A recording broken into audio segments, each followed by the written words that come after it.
Преку ноќ се промени животот на убавото девојче 15-годишната Сара Настеска од Охрид, која решително зачекори подготвена средношколските денови да ги минува надградувајќи се со надеж дека во светот на возрастните еден ден ќе зачекори како лекар. Ова кротко, добродушно и насмеано девојче веќе 2 месеци се бори со многу ретка болест, анемија пластика, и таа мора итно да замине на операција.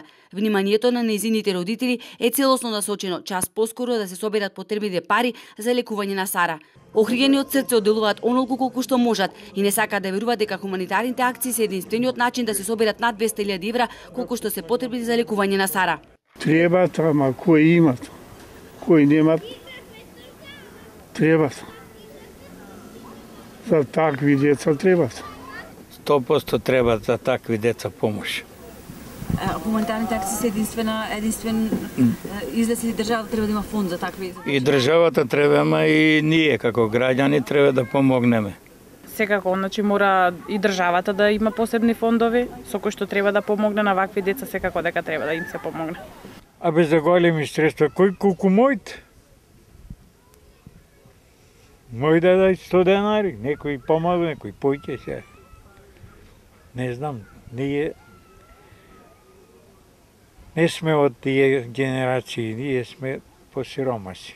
Треба да има посебен фонд, вака, значи, ако испадне преку медиумите, ќе донираат, ако не испадне никому ништо, никој нема да донира ништо. Значи, ако се пријави на медиумите, да се идне во јавноста, тоа ќе донираат, ако не никому ништо, детето ќе биде заборавено, никој нема да донира и тоа ти е. Се работи за болест која напаѓа коскената срж и трансплантацијата единствениот спас за Сара, раскажува нејзиниот татко Горан, кој храбро, но со грч на лицето, вели дека болеста ја откриле сосема случајно при лабораториска анализа на крвта.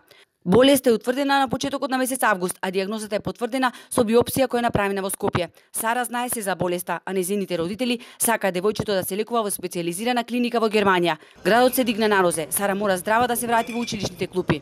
За ова потреба што е Сара, знаеш што има Сара е многу голема.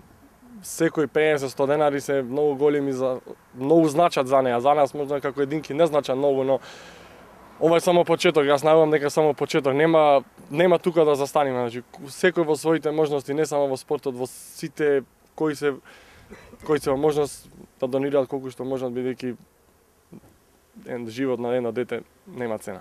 Хуманите граѓани треба да бидат внимателни, бидејќи на социјалните мрежи се креираат лажни профили за болното девојче и се профитира од маркетинг активности кои се преземаат. Постојано се прават профили за деца на кои им е потребна финансиска помош за лекување.